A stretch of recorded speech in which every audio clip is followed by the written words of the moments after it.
Hello and welcome everyone to Ask Me Anything at Eastern Roman History. Today we'll be taking questions from the audience and answering them as best as we can. Today I'm also joined by Mark, who is an expert on Trebizond, to help me out for any questions that may baffle me. Right, so, hello Mark, how are we all doing?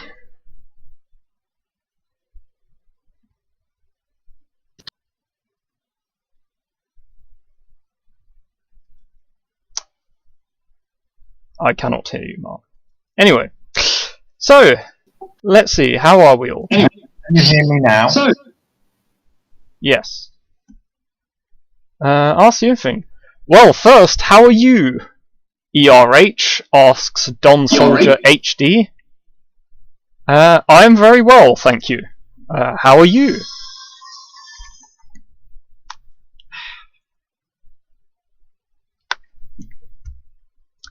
Hello everyone. We have a question from Unnamed Individual. Hello, Unnamed Individual. How did Romans manage to keep Anatolia in control after they lost Levant so easily?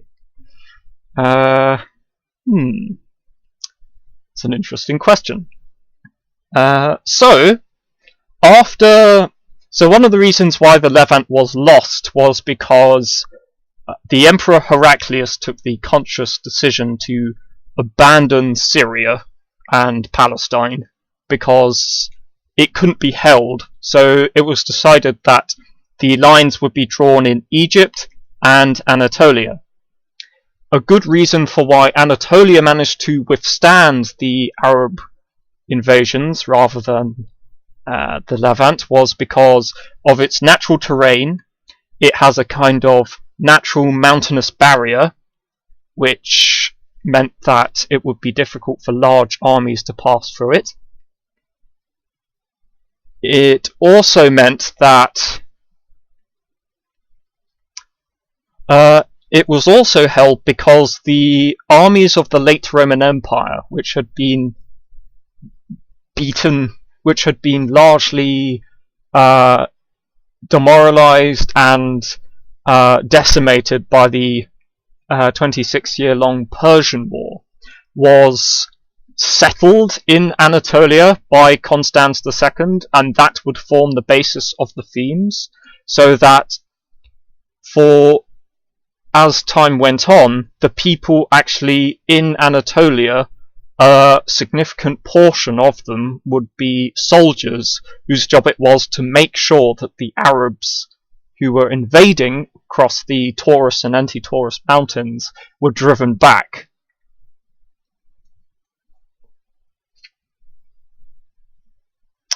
How did Romans... yeah, that's a good question, actually. Eastern Historian has a question. Got a question. What was the last Byzantine victory before 1453, including all Byzantine successor states? Mark, do you have anything that could be used from Trebizond?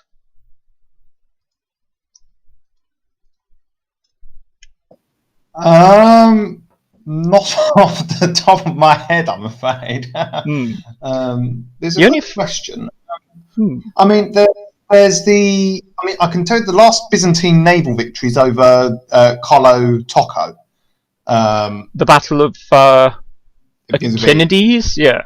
Yes. There is an initial victory by Constantine the 11th, while he's still despot of the Morea in 1444, during the Crusade of Varna, where he manages to capture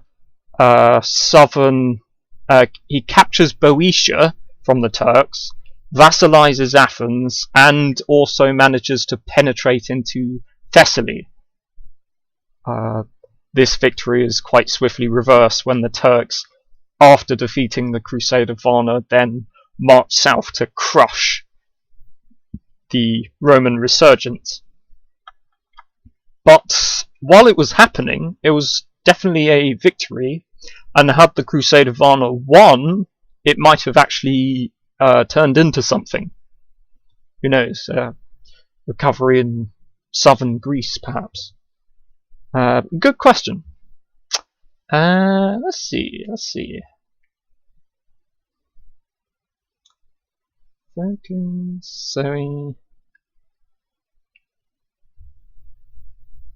Ooh, here's a nice question.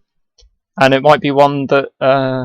So, how long did the Eastern Romans control the city of Rome when they took back Italy?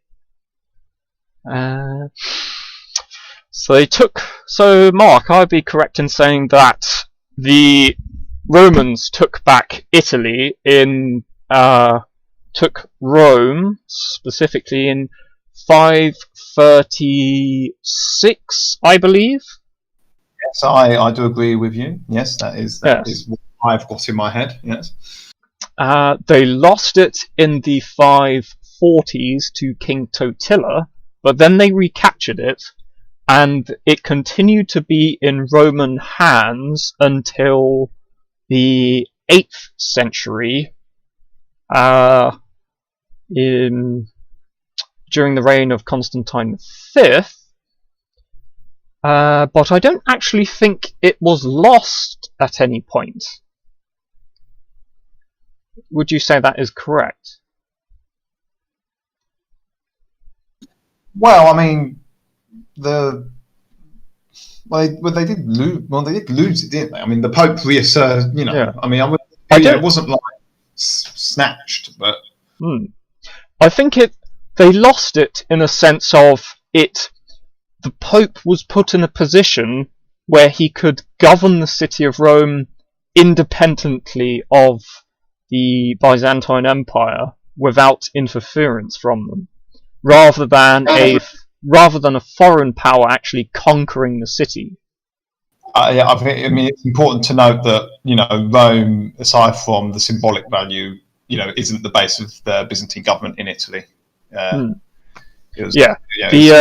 Byzantine government in Italy was based at Ravenna, for those that don't know,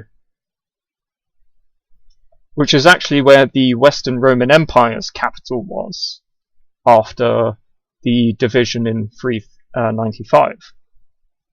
So Rome had a symbolic importance, but even by the end of the 3rd century AD, when the Byzantine Empire wasn't even not even in the picture at all, that Rome had ceased to be an important place politically. For instance, Diocletian's capital was in Nicomedia. Maximian based his capital in Trier. Milan, I think. And Constantius I had his capital in Trier.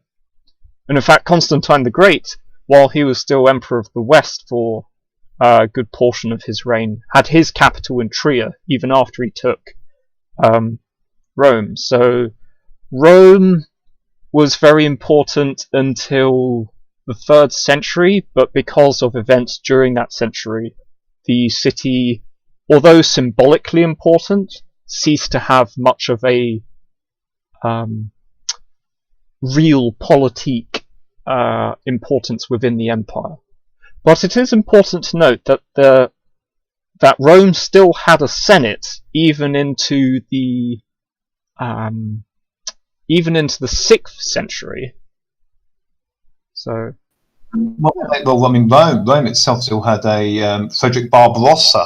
Actually, had to deal with members of the Senate in Rome. Who were governing as part of a so-called Roman commune, even in the 11th century. So it's one of those things which can survive even the Roman state, so to speak. And there was a good point about the fall of the Western Roman Empire, that although the Western Roman Empire fell, the bureaucracy kept going even afterwards. So, and when the barbarian kingdoms took over, they basically went, all right, I'll be the emperor, kind of, and you just keep going with what you're doing. So, in some ways, the institutions that the Romans made far outlasted the actual state, which was quite true of the Eastern Roman Empire. Next question by Don Soldier HD. Did the Byzantines, Eastern Romans, know about their whole history back to the Republic, or was it also lost during some darker ages? I think the answer to that question is yes. They, or definitely the educated Romans, which is where most of our sources come from, had an acute understanding of their history.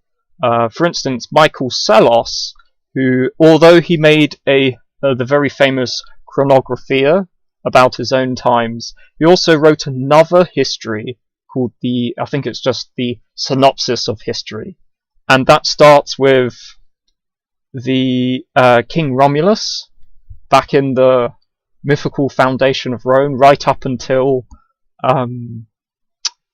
Nicephorus II.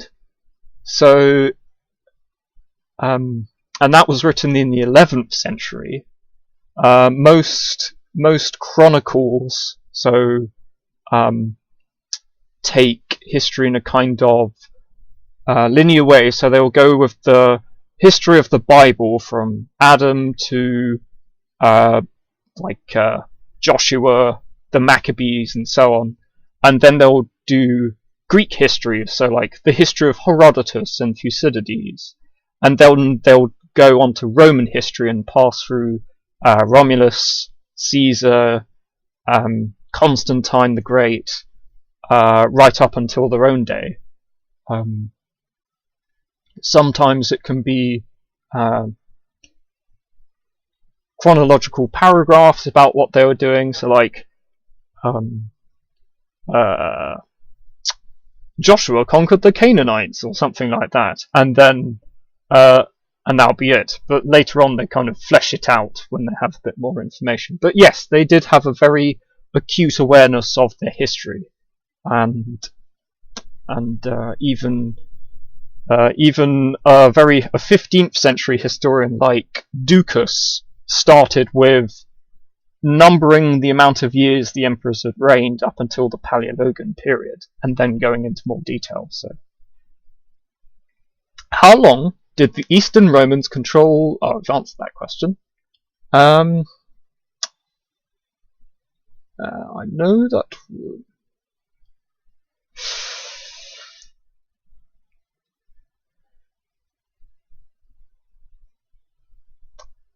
Hello, how do you get your Eastern Roman information? By Juan Diego Parales. Well, Mark, how do I get my information? Through a comprehensive library of primary sources and a near encyclopedic memory of what sources are good for what. Also informed by... Not me, I do not have that encyclopedic memory. Thank you very much, Mark. I also am informed by what I read in primary sources, like I have one here. Here we go. We have The Fall of the Byzantine Empire by George Francis, and you flip through the book and you go to thus, on our way to the Morea, I entered the service of Lord Constantine, and as I mentioned before, but also retained my affection and hopes for the Emperor. When we arrived at the Morea, we campaigned in the areas which are under the control of Carlo Tocco. Finally, my lords, the brothers, left Tocco's lands, as they were not confident that they would conquer all his territories. And then you find out that that happened in 1428. So you can go in 1428. The despots of the Morea launched a campaign against Carlo Tocco. That's basically how it works. And that can be informed by scholarship, and in some topics which I'm not very familiar about, say society, when there's lots of kind of legal documents or letters and stuff like that, which are not always the most easy to try and get into. A lot of my knowledge comes from scholarship that's been written about it, but generally I like to combine primary sources and also what others have written about it, and try and come up with a nice synthesis of both. That's generally what I do.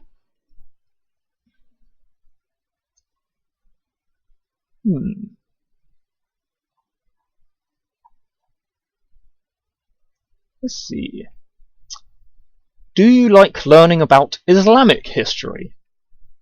Omar, do you like learning about Islamic history? Well, I mean, it isn't like a huge interest of mine to actually, but I think, I mean, all history. I like learning about all history, if I'm honest. I mean, it isn't a particular focus of mine, but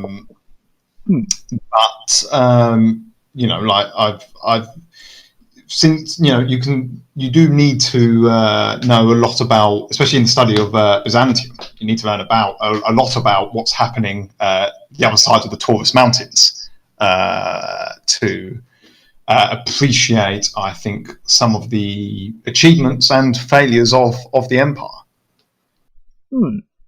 I'd agree. I think a unique thing about Byzantine history is that because of its longevity and its sprawl across so many different peoples and nations, that you kind of have to have some kind of understanding of not only Byzantine history but also familiarity with like Italian history, Serbian history, Egyptian history, Greek history, and so on, English history.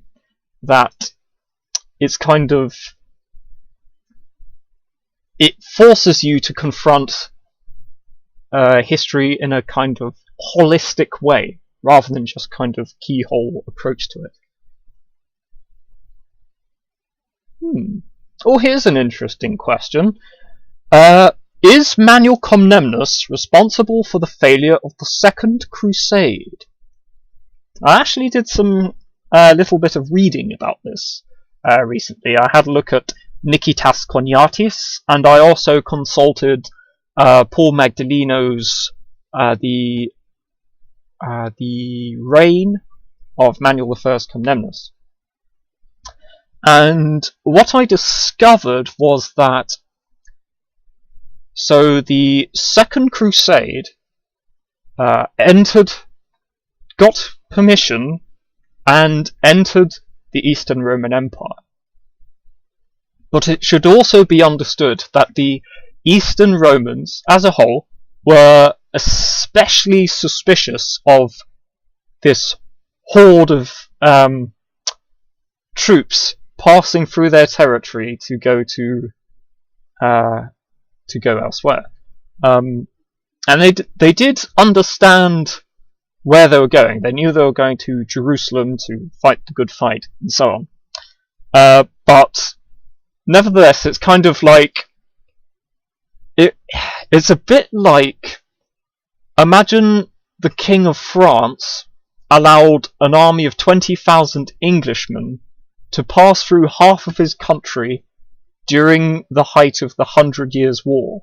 It's kind of, no matter what good faith you could have, you're always going to have a bit of suspicion. I think this kind of oozed out into what happened, that as the largely German contingent and later on the French contingent moved through the empire, you had lots of locals taking advantage of the Crusaders. So there is one instance that Nikitas Koniatis points out, that the Crusaders would go up to a town to ask for supplies, and the local townsmen wouldn't let them in the settlement. What they would do is they would lower down a basket for the Crusader to put their money in for, I don't know, some bread. and then they would haul it up, and then they would lower down bread, but it might not be necessarily what the Crusaders had in mind. So maybe it'd be a loaf of bread, but maybe half its size, or a bit rotten, or something like that, and they would just keep all the money that they had sent up. And Manuel Comnenus was quite sensible about this. He had ordering, or being complicit, or just not knowing at all how the Crusaders were being treated by the locals. So there was certainly a bit of bad feeling, but once the Crusaders were in Anatolia and the Holy Land, Nikitas also mentions that Manuel Comnenus told the Seljuk Sultan of Iconium that the Crusaders were on the way, and although this might sound like a traitorous thing to do for his co-religionists, he had also signed a peace treaty with the Seljuk Sultanate of Iconium only a couple of years before. So in some ways it's kind of he is following the letter of the treaty in some ways, but it's just kind of it's up to them what happens. But once the Crusaders are out of Eastern Roman territory, the failure for the Crusade is entirely on them, I would say. They were put in a position to defeat the Seljuks, and they failed. Could Manuel Comnenus have helped them in these campaigns? Possibly. But at the same time, it was up to the Crusaders to actually win the battles themselves. So,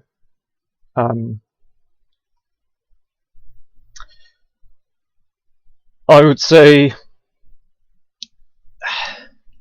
to blame the failure of the Second Crusade entirely on Manuel Comnenus is a great over-exaggeration of what actually happened. What do you think, Mark? Is that a convincing argument for you? Well, it reminds me. It reminds. Yeah. Well, no. I think you are correct. I mean, the issue. It often arises that the Byzantines are often getting, not necessarily from modernize, but certainly in a lot of contemporary writings, you do often see that the Byzantines themselves aren't trusted from the Western sources. The West sources often try and think, is there, I mean, especially with the Third Crusade, with the alliance between I would put that in speech marks, but the alliance between the Byzantines and Saladin, it's sort of. But that was beyond Manuel's reign. Yeah. But the point I was going to make was that I think I didn't realise that Cognates covered it in such detail. That is the longest part of his history. I suspect perhaps it.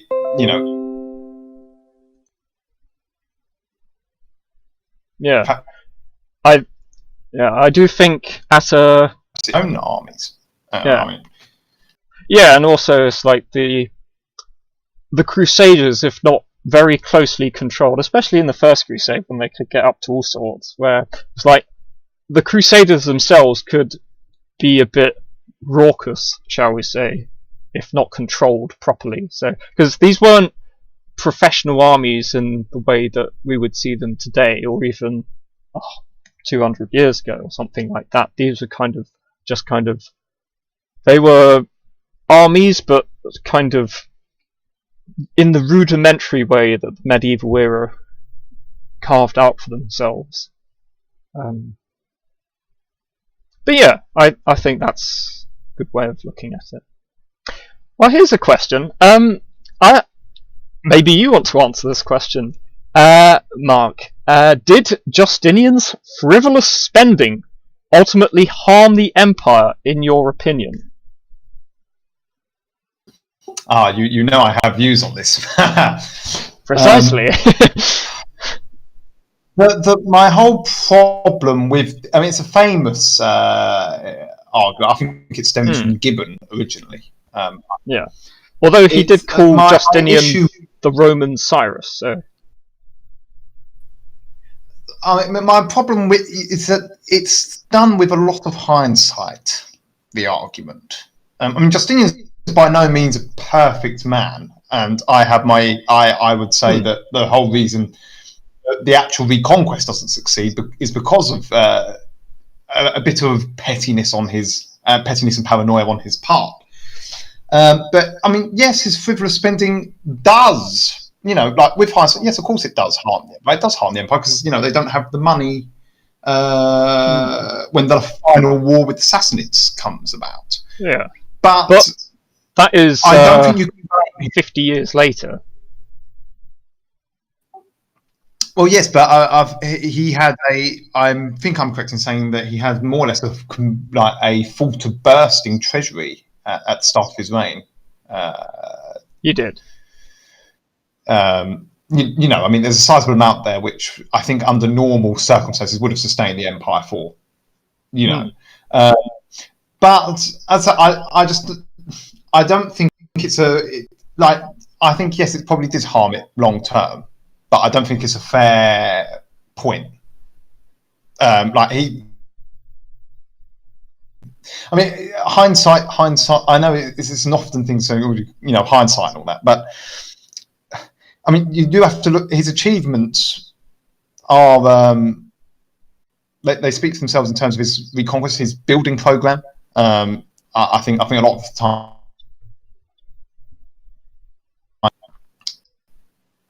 So I mean, if you're going to be really sort of abstract about it, you could say, well, with all his spending, he was able to build the Hagia Sophia, which is the most recognisable Byzantine site to this day. So hopefully, it will continue to be. Yeah, in a roundabout way, you could say, but no, I think it's yes. Just from a pure mathematical level, it did harm the empire, but I don't think it's a fair criticism of him.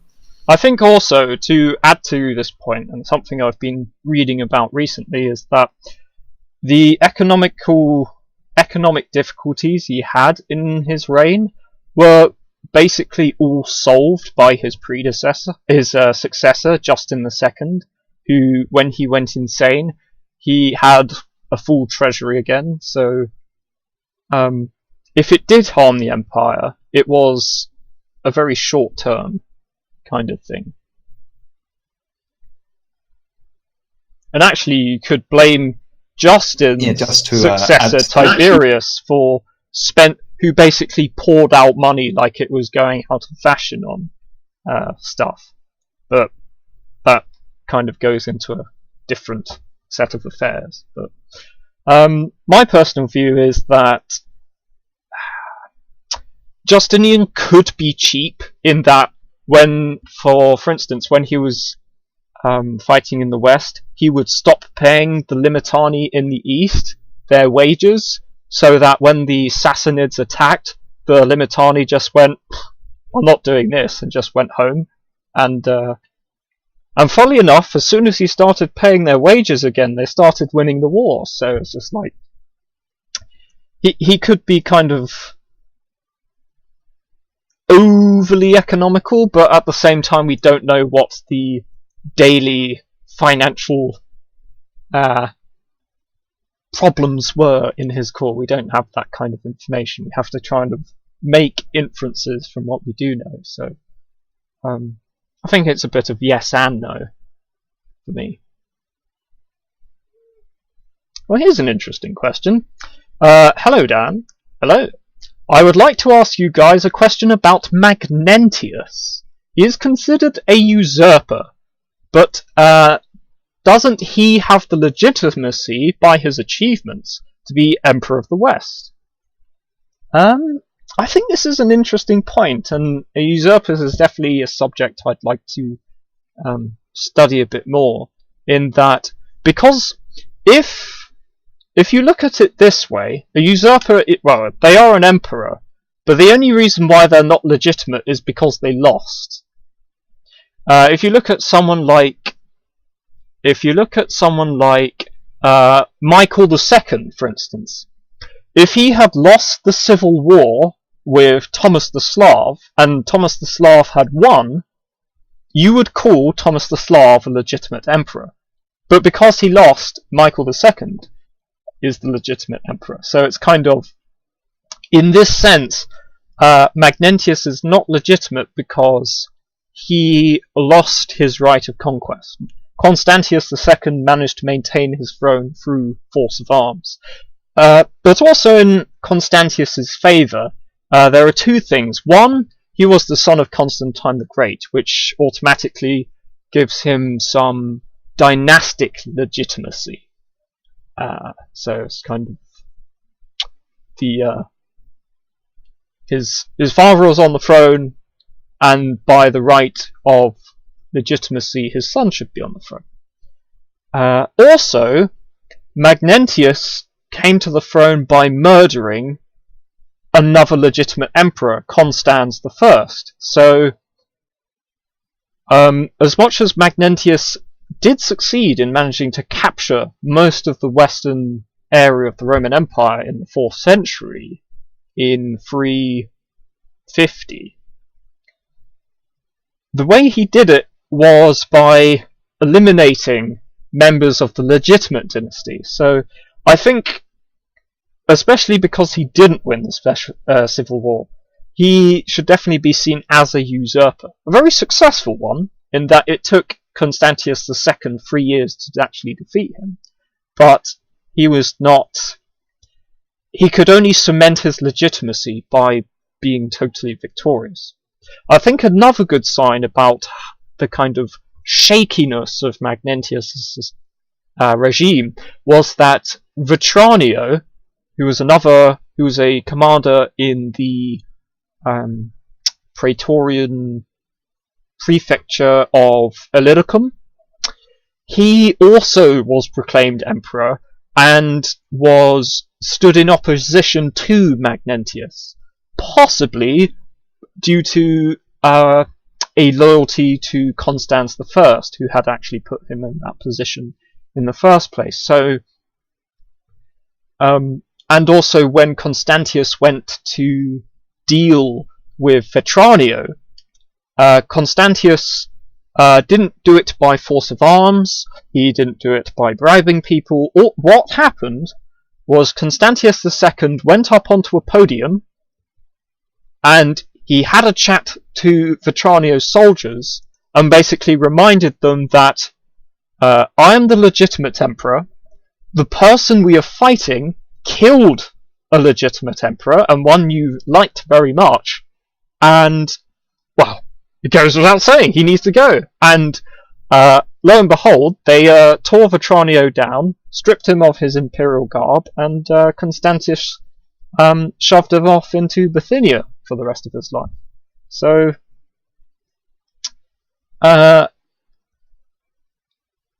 yes, Magnentius, usurper, definitely, but ultimately, because he failed, he is a usurper. What do you think, Mark?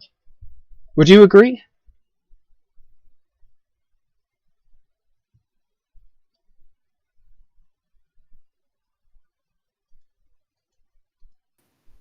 Yes. Excellent. Justinian the Great was Illyrian? Yes. I hard to find their camp often where they are.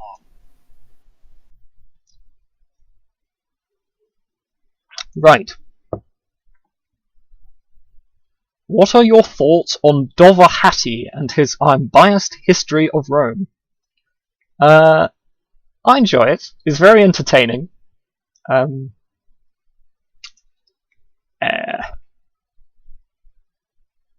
think that's about it. What made the Eastern Roman Empire very unique compared to most empires at the time of its existence? I think one of the things that the Eastern Roman Empire had over many other empires, especially during the early Middle Ages, is that in some ways it resembled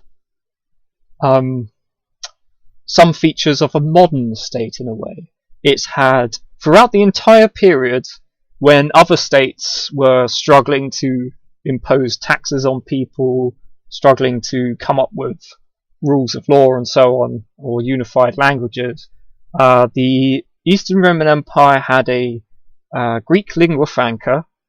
It had a kind of system of succession.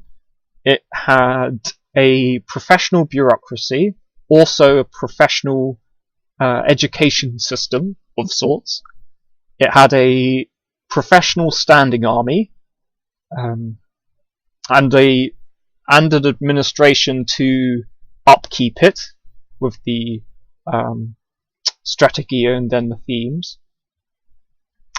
It had a professional navy, and also financially they were able to collect taxes throughout the entire period of its existence. It also had a very stable currency, the solidus, which lasted for the better part of 7 centuries, as well as the silver melioration and the bronze or copper follis. So in that regard, whereas kind of other states were kind of struggling to even exist in some regards, others, the Byzantine Empire was very successful at just kind of, a lot of this was inherited from the Roman Empire as well, but it had a rule of law, it had very old and established cultural and social traditions. It is kind of, if you were to try and find the most advanced state in Europe at that time, you would probably go with the Eastern Roman Empire, whereas all the others were kind of just finding their feet in a way. That's not to say that the Eastern Roman Empire didn't have its difficulties, it certainly did, but it was far ahead of a lot of states, even until kind of the high and late Middle Ages, by which time the rest of kind of Western European kingdoms had kind of caught up by that point.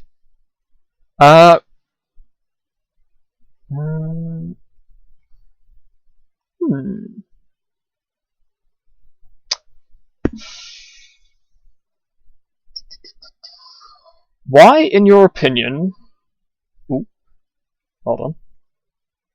Why, in your opinion, is Byzantine history less known and often projected as inferior compared to the Western Empire or the other medieval kingdoms? I don't think it is projected as being inferior. I think it's less well known because one, it's a dead state, if that makes sense. There is no, for instance, English people learn about English history and they can trace, and the state that King Aethelstan created in the early 10th century, and Alfred the Great and Edward is a direct continuation up until this day, and so there is the Kingdom of England never ceased to be a country, and so you have people that learn about it. Whereas the Byzantine Empire has ceased to exist. and there isn't a kind of specific country that has that as its unique heritage. Although it's interesting that because of its very broad heritage, you have quite a lot of historians that from quite a variety of countries and backgrounds that learn about it. So I think it's a dead state. It's also in some ways it does fall into kind of Eastern or Southern history. I mean, if you're an Islamic country, it's a Christian nation, so it's not really the top priority. It's for an Eastern European nation. It's not Russia or Greece or Bulgaria. It is the kind of some Roman thing that it's a bit of an other in many respects, but I think very interesting, and also in the kind of for a period from the 16th to 18th century, especially in Western Europe, where you kind of had a revival of the historical field and a development into what constitutes modern historiography. Sorry, it kind of had a negative view on it in some respects, but I think that has completely turned around since the 19th century, definitely, and also very recently, in maybe the last 30 or 40 years, that the Byzantine Empire and Byzantine history has become far more known about. I think this is definitely a side effect of perhaps the internet and the availability of knowledge, that you don't have to learn ancient Greek to be able to read the texts. You've had a host of new English, French, German translations of various sources. You've had lots of introductory books like the Short History of the Byzantine Empire, Byzantium, the Surprising Life of a Medieval Empire, an Introductory History of Byzantium by Warren Treadgold, John Julius Norwich's 3-part Byzantium, and others like that I think kind of have escalated it into a more popular knowledge, and I think they'll just continue to grow. Would you agree, Mark? If I may also throw in my 2 pennies worth. Go ahead. I think some of it is sort of, you can trace a bit of the perhaps the root cause, perhaps nearly of Byzantium, sort of quite underappreciation, is with Charlemagne's and the Holy Roman Empire's very good propaganda back in the medieval age, and I think a consequence of them sort of pushing.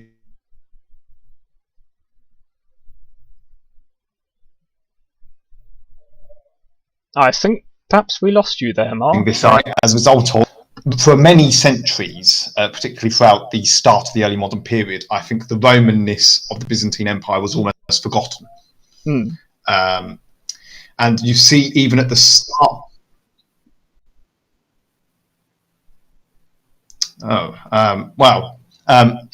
But basically, I think that the Romanness was lost as a consequence of the Frankish Holy Roman Empire's usurpation, almost, of the identity of Rome.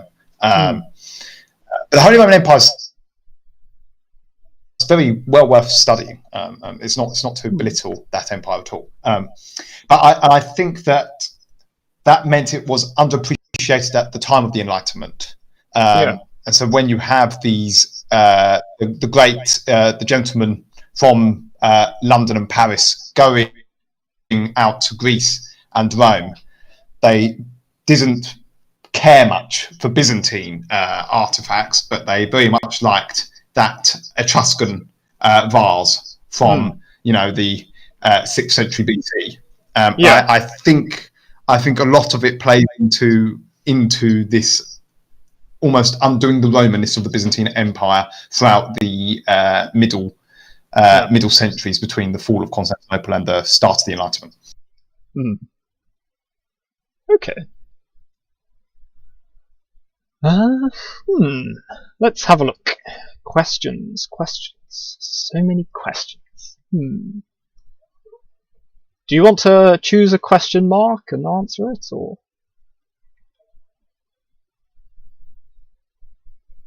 Yes, I saw one earlier on I quite fancied answering. Go ahead. You'll see why. Trebizond.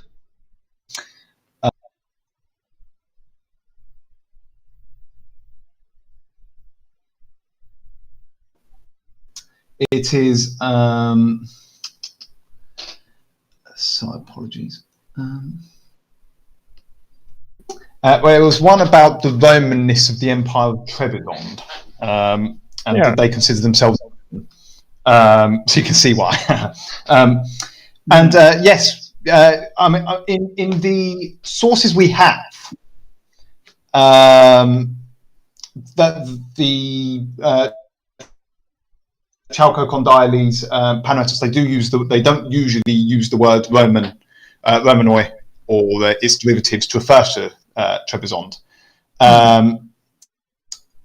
and there isn't much sources for the people themselves. But the emperors until 1282 did refer to themselves as emperor and despot of the Romans. They did claim the imperial title for themselves. And then after, obviously, then they gave it up in favour of being emperor and autocrat of all of the East, with I think it was all Anatolia, Iberius, and Peretrea, if I recall off the top of my head. But come 1453 and the fall of Constantine, we know that John the Fourth of Trebizond. John the Fourth and David. They were both, and they were both corresponding with the Pope. Whether or not the imperial pretensions mattered of their rulers mattered to the people of Trebizond, I'm not quite sure. But it's the state itself. They did consider Roman, and it was, the 1282 compromise with Constantinople is it's even though it's a changing of the title, I don't think it undoes their own self-identity as Roman. If that answers your question. Well, I think it does. You know far more than I do about Trebizond, I'm afraid. Something I hope to change in the future, but anyway. I found this a quite interesting question. Was Emperor Constantine VIII a bad ruler for the empire? This is interesting because I did investigate Constantine VIII at one point. Michael Sellos, who's one of the chief historians for the century he lived, he said quite convincingly that Constantine VIII spent far more money than he should have done. Kind of frivolities and to all sorts. But on the other hand, a contemporary historian, Hagia of Antioch, praised him for being so generous to his subjects. So I think a lot of ire towards Constantine VIII comes from the fact that he he blinded Nicephorus Connemnus, and how one of the chief historians for the period, a guy called John Skylitzes, spins it is that the hero Nicephorus Connemnus, grandfather of or grand uncle of Alexis I Connemnus, this hero was cruelly blinded by the Emperor of Constantinople, Constantine VIII. But on the other hand, if you have a look at what he did, Nicephorus Comnenus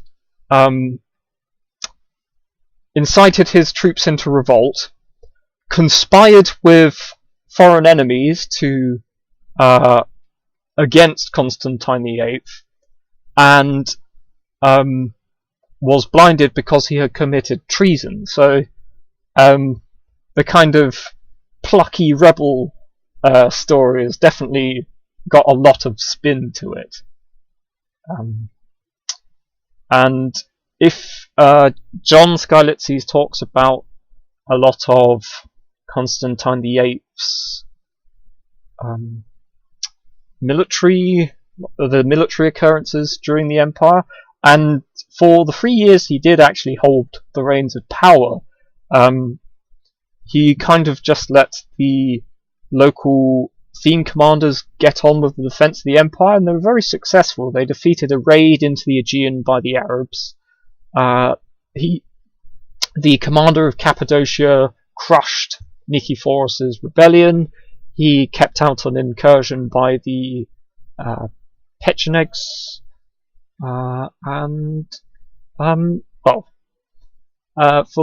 largely for the 3 years that he held the empire, they were fairly quiet and just kind of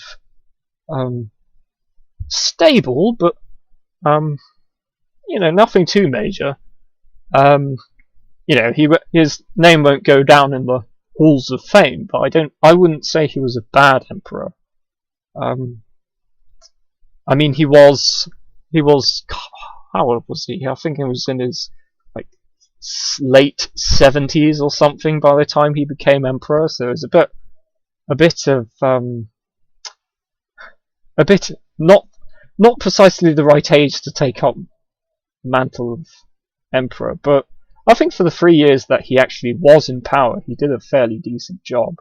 The only criticism I would have, a genuine criticism I would have for his reign, was that he didn't think about the succession until a few days before he died, in which case it was just kind of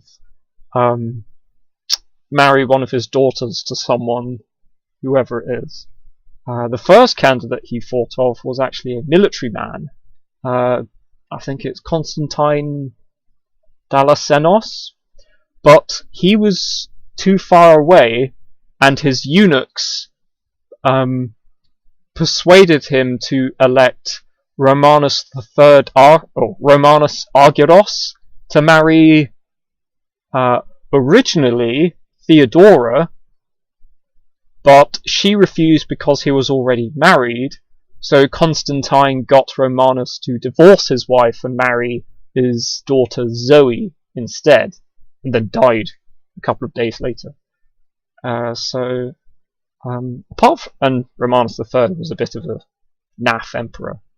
In fact, I would put far more onus on Romanus III for being a bit of an incompetent rather than Constantine VIII. That's my view. How about you? What do you think, Mark? Would you agree? Yes. As I said, the main criticism off the top of my head, which I would have leveled against him if I was answering this question, but would have been the succession. I know there's some historians who do try and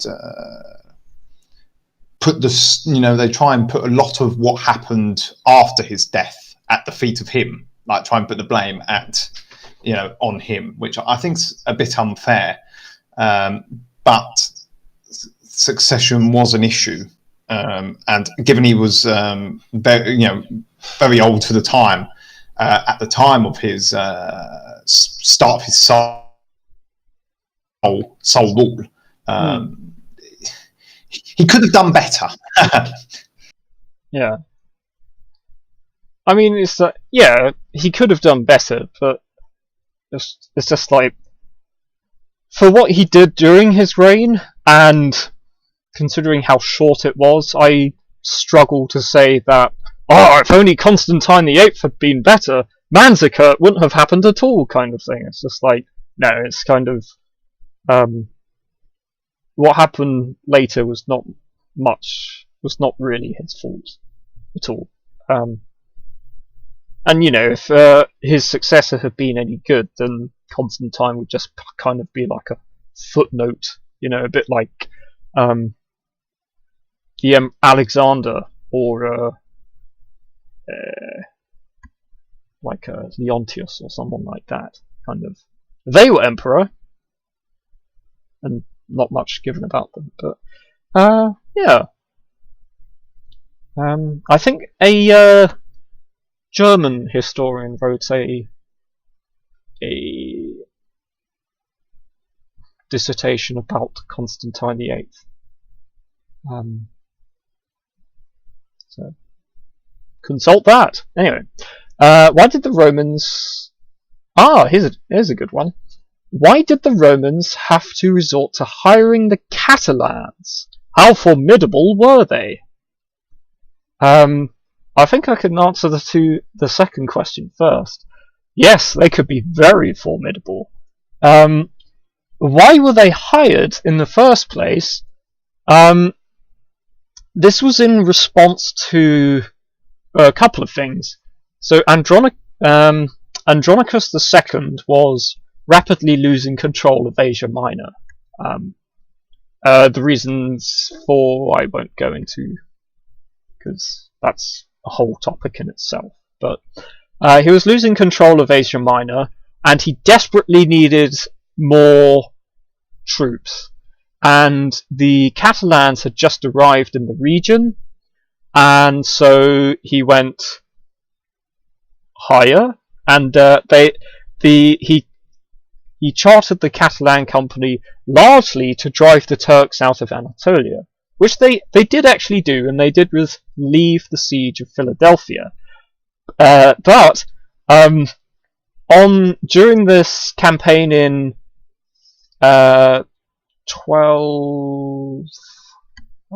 thinking of dates now. I think it's 1298. I think I would have to check that. But during their campaign, the Catalans themselves, perhaps not the commander, but definitely the individual soldiers, managed to cause so much havoc and devastation to the actual people they were supposed to be defending that the Romans in Anatolia were more afraid of the Catalans than they were of the Turks. So Andronicus and Michael IX reprimanded the commander, Roger the Flower, and they also were struggling to pay the Catalan company, plus their other mercenaries, the Alans, revolted when they found out that the Catalans were being paid more than they were. So, in some respects, the whole affair turned into a complete mess. And everything came to a head in 1305, when Roger the Flower was murdered by I think an Alan, actually. And at which point the Catalan company became out of control, and they spent the next 8 years causing havoc and devastation in Thrace, Macedonia, and Greece, eventually conquering Athens from the Franks. But yeah, it was what turned out to be a catastrophic decision on Andronicus II's part. So,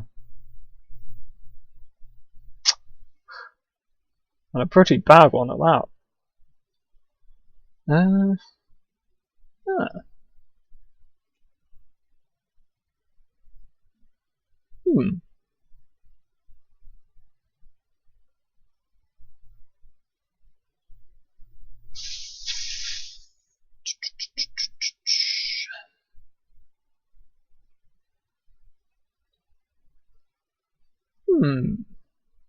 Why do historians still use the term Byzantine when the Eastern Roman Empire was the continuation of the Old Roman Empire? Mark, do you want to answer this one?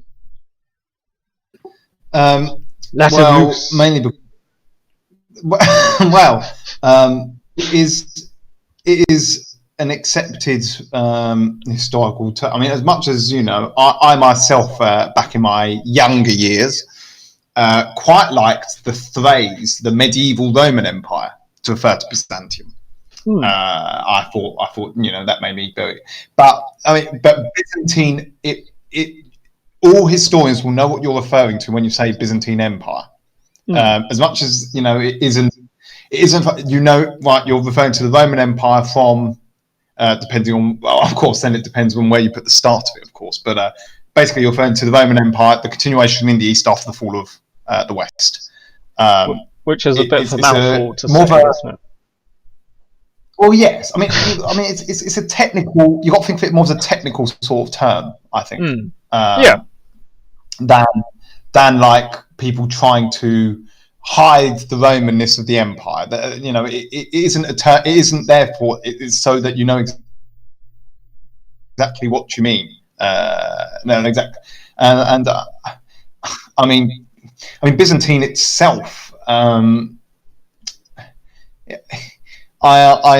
know that there is a school of thought which tries to say it should be called the Constantinopolitan Empire, but unfortunately Byzantine has been used for centuries. I believe some of the first Greek to Latin translations use the term. That is its scriptorum, something Byzantine, from the early modern period, from the first printed Greek to Latin translations.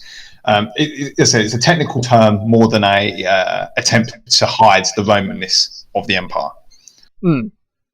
Yeah, and kind of just a quick way of making sure you know what you're talking about. If I say the Roman Empire, I think of people like Hadrian and Augustus and people like that, not really Michael the Ninth. So it has its uses, but I do, it's I think that's eloquently put, sir. So I think we're getting to the hour mark. Are we? Yeah, we're getting to the hour mark. So I do want to wrap up, so just to make sure it doesn't get too long. But I do have some public announcements to make. So as I'm sure you're aware, recently I released the first episode of my Fall of Constantinople series, which going forward I will be like to do one video on the Fall of Constantinople, then one about something else, and then back to the Fall, and then have it as every other video. I'm doing that because I do have a backlog of things I want to get done, and also just to stop my channel turning into thefallofconstantinople.com, and I think that will work out well. It also gives me time to research each episode properly and so on.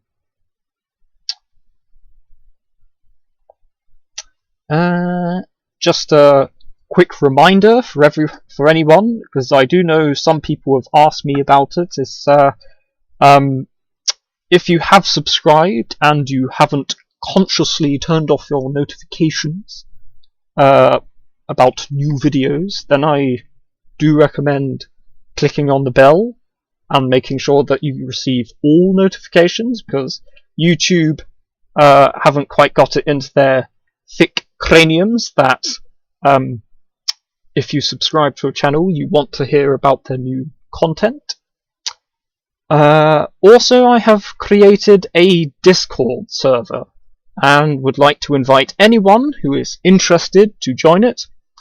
I shall be putting the link to the Discord server on this in the description of the stream once it's up and running on YouTube, and I shall henceforth be putting the link to my Discord server on all of my videos as a new and good way to keep in contact with me and keep involved outside of videos. I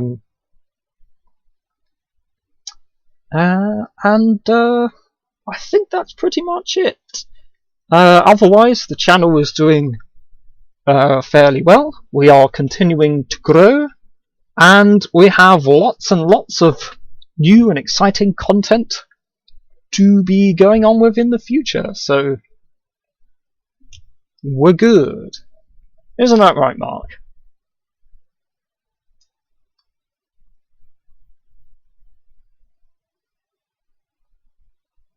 Thank you, Mark. Anyway, yes. So I think what I'll do is I'll do a couple more questions just to round off. Thank you for having me. I'll do a couple more questions just to round off, and then I will call it a day.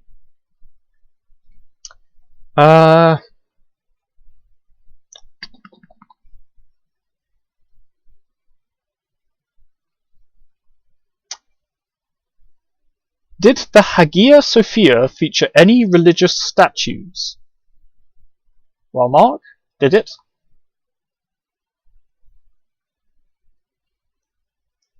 Well, Could you repeat the question, please? Did the Hagia Sophia feature any religious statues?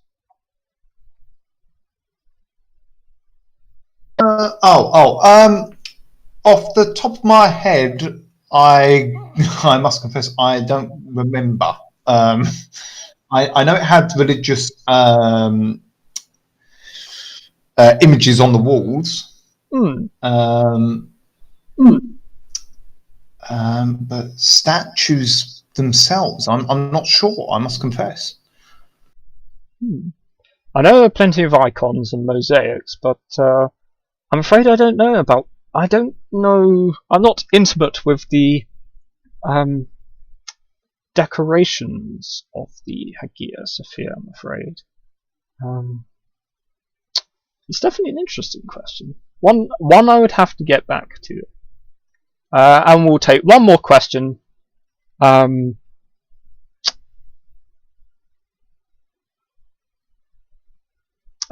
Was there any attempt by the Byzantines reconquering the whole of the Iberian Peninsula, apart from the province of Spania? No, I'm afraid not. This is partially because the Roman Empire during Justinian's reign, and also for the rest of the 6th century until the fall of Roman Spain during the reign of Heraclius, the Romans were always busy doing other things, in a way. They were fighting the Persians on and off for most of the period. They were fighting the Slavs and Avars on the Danube for a good portion of the period. After they had defeated the Ostrogoths finally in 552, they then had to deal with the Lombards, who invaded Italy, which took the priority. And also in Africa, there was constant fighting between the Romans and the Moors. who lived in the area just below the kind of fertile coastal regions. And so the emperors were aware of Spain, in that, for instance, in the reign of, I believe it's Tiberius II, he does manage to forge an alliance with a Chalcedonian Visigothic prince to play him off against the Arian Visigothic king, and it kind of tried to keep the Visigoths busy without having to commit any resources from the centre to it. The actual province itself did a surprising job of managing to hold the line, considering the lack of any outside help for a good part of its history. The Romans held the region for good 60 years, because they took it in 551 when Liberius the Patrician conquered the province.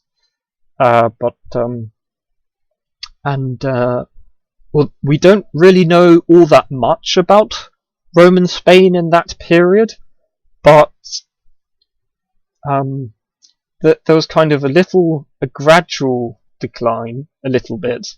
The Visigoths would take a little bit, and then the Romans would hold on to the rest of it. It was only during the reign of Heraclius when they were completely out of resources, and basically everything that they had left went towards defeating the Persians, and it was in that period where the Visigoths were able to take advantage of the weakness of the Roman position to reconquer the region.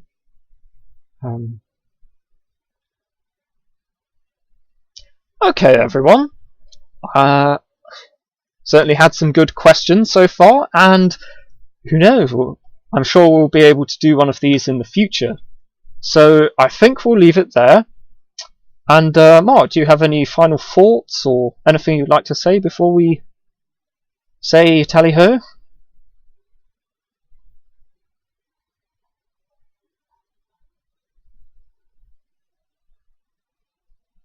Mark? I always love your streams. And thank you all of your good, loyal viewers for their questions. I hope that my input's been helped out a bit, so to speak. Yeah, I think you've given some good answers, Mark. Okay, everyone. I hope you have thoroughly enjoyed the stream, and I'll see you all again soon. And this has been Eastern Roman History. Thank you all very much.